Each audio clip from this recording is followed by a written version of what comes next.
Now, I personally believe there's a strong chance the crypto bull market could start as early as 2024, and I have 7 reasons supported by data-backed evidence and research that I plan to share in this video here. So let's get into it. Reason number 1, I believe the bear market is already in. Look, let's just look at the charts. So the initial sign of a bull market is the confirmation that the bear market's lowest point had already been reached. Judging by what we've seen happen in November of 2021 following Bitcoin's record high of $69,000, we saw throughout the year of 2022, Bitcoin endured a significant decline, not just of like dropping 10, 20, 30, 40%. It went down more than 77% until it stabilized around the $15,500 level. Now, this year marked one of the most severe downturns in crypto bear market history, and it's almost been 2 full years since the bear market's beginning has started. Now, numerous analysts now believe that Bitcoin hit its lowest point in November of 2022, and unless Bitcoin comes down below 15,000 once again,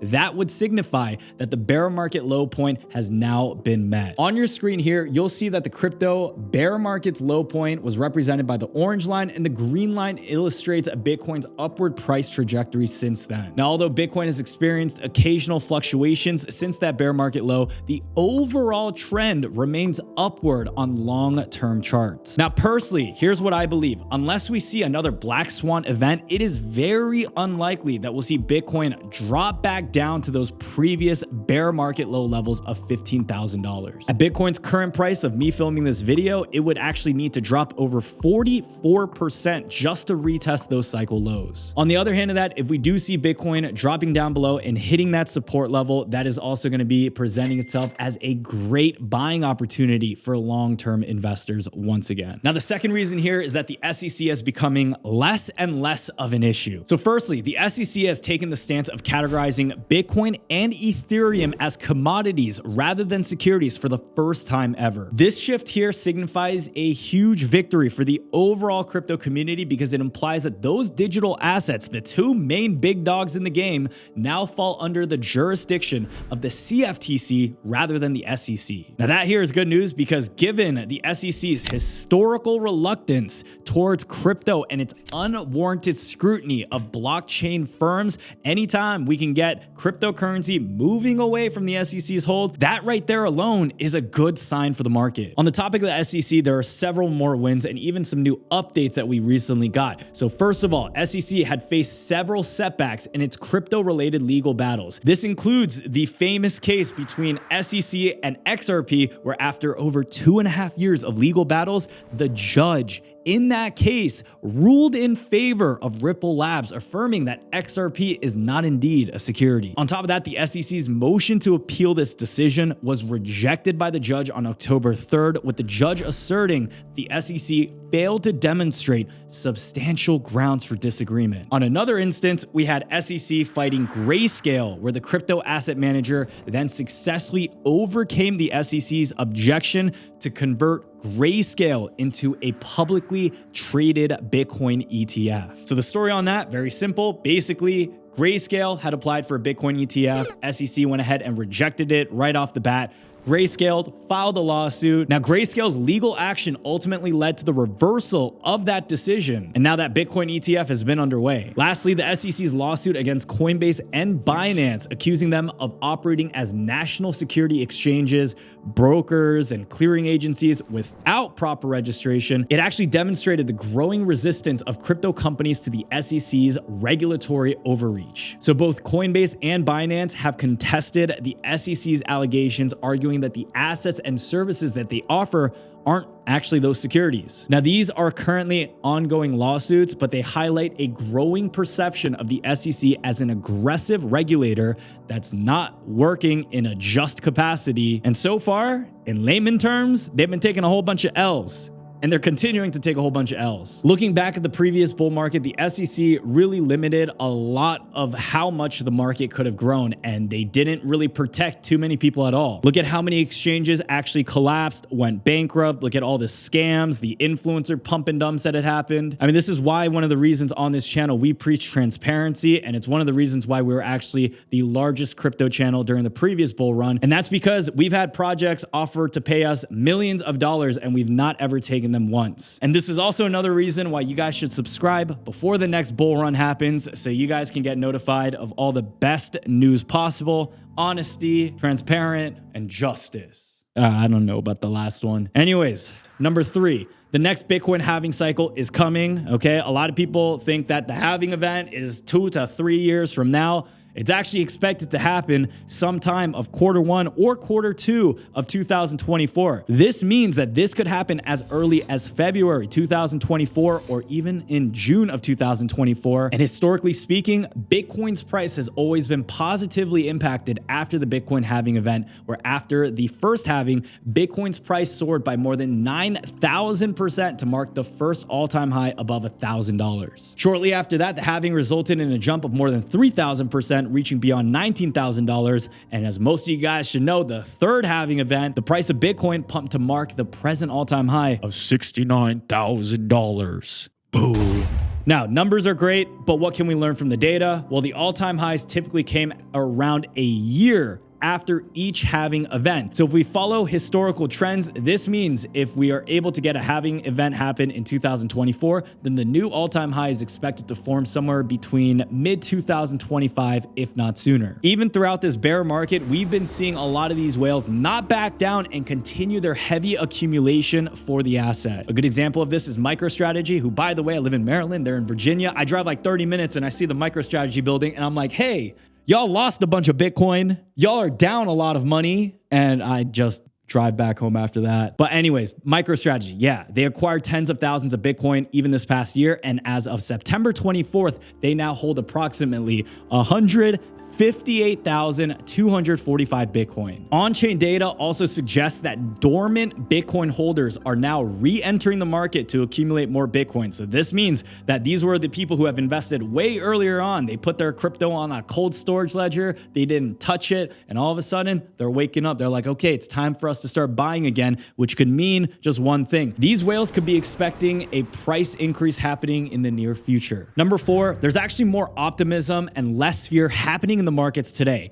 Now, by the way, don't get this confused with the economy is doing terrible, the housing market crash, the car market collapse, the collapse of this YouTube channel, because I don't even know what niche we're in now anymore. Look, even though it seems like a mass majority of people are still fearful of the market, you should realize that the sentiment amongst a lot of the bigger banks and institutions are now less inclined to anticipate that severe economic downturn or that huge market crash that everyone is talking about earlier this year. In September, Goldman Sachs actually lowered its estimated chance of a US recession over the next 12 months to just 15%. In their report, which was titled Soft Landing Summer, they pointed to a series of encouraging economic indicators on inflation and the jobs market that suggest that the US economy will avoid the Federal Reserve-fueled recession that many people fear. Now, if anything, out of all the banks, Goldman Sachs should be the one that's more careful and cautious because they're the ones that experience a lot of the pitfalls during the previous market crashes. So it is nice to hear that someone who's been inflicted by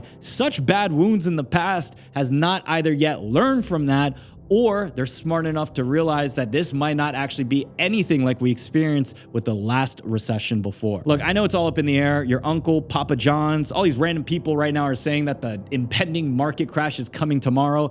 But a lot of people have always been saying the market crash has been coming for the last 20, 30, 40 plus years. I've said this before, I'll say it again, but market cycles happen all the time. We get highs, we get lows, but these are the moments where you want to start accumulating so that you can come out ahead when the markets turn more favorable for you investors and traders. Now, moving forward, number 5, we are now seeing increased institutional adoption. So I mentioned previously in this video, the SEC has made a significant stride by opening its doors to spot Bitcoin ETF applications. But it's not just that, but this development here marks a pivotal moment for the crypto community. And when these ETFs are approved, we can expect to see substantial amount of institutional capital flowing into the crypto markets to the likes that we've never seen before. Now, let's not count on that though, because it's still up in the air, but we are still seeing crypto adoption happening on a further scale. According to CoinGecko, we have now 32 publicly traded companies that have collectively held 241,218 Bitcoin, which exceed a total value of $6.6 billion. Even NASA recently talked about their collaboration with a partner, Lone Star, in sending a payload to the moon containing data cubes, which are then linked to the blockchain technology that we use within the crypto space. Talk about going to the moon. Literally. Now, the sixth point why the bull market might happen soon and it might hit hard when it does is because a lot of these top crypto projects are continuing to innovate. So whether it's this highly anticipated Ethereum merge event, which is still upcoming, they're still underway, or even other smaller projects that you guys probably don't care about anymore, just know this: a lot of the top crypto projects are preparing for the inevitable market surge. And while most people seem to not care at all about crypto anymore, these projects are still pushing forward. They are still putting in the work until the next bull market comes around, because when it does, they'll be ready. Now, the seventh reason here is just the development that we're seeing happen outside of crypto. So if you guys remember metaverse related stuff, NFT related stuff, well, that is still in the development. If you didn't know, it was actually rumored a few months back that Apple will be releasing their version of the VR headset as early as 2024 to 2025. Now, given Apple's history of creating user-friendly devices, this headset might offer an unparalleled user experience,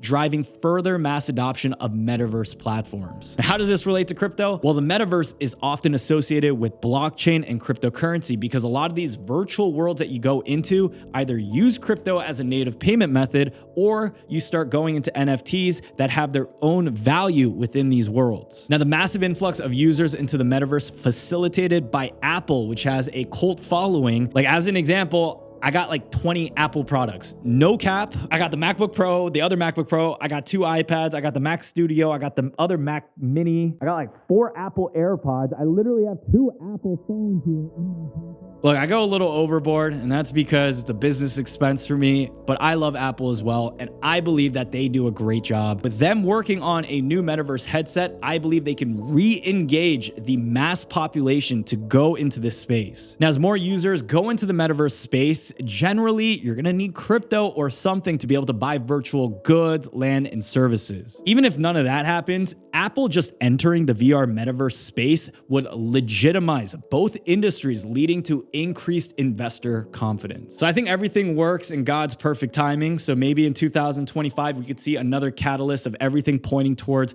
one of the sickest bull runs to ever happen before. Now, the good news here, on top of the good news we talked about, is the fact that the market hasn't really taken off, meaning there's an opportunity for you to still get in early and to be able to make money and to prepare for when the rain begins to come. So if you guys have been following along this content and what I've been doing for a while, we've gone through a lot of different changes within our own membership group. At one point, our group had 3,000 plus members. We had a huge payroll staff that was going out, and I realized I needed to downsize, take a step back to come in and make this the best possible membership group I can make. So I've actually went ahead and did that. In the last month, we've gone ahead, hired and interviewed 5 new crypto analysts and coaches who are at the top of the game. These are some of the most renowned people within the industry, and they post trading signals and ideas daily, and each one does a weekly live stream within our own group. If you go ahead and join our membership group, you can subscribe to an analyst trading notification, and you can take a look at some of their wins. These wins are no joke. We had some of our coaches hitting 70% ROI in just an hour. One of our coaches posting a win of over 2,000%, and even recently 300% on one of his long contracts. Now look,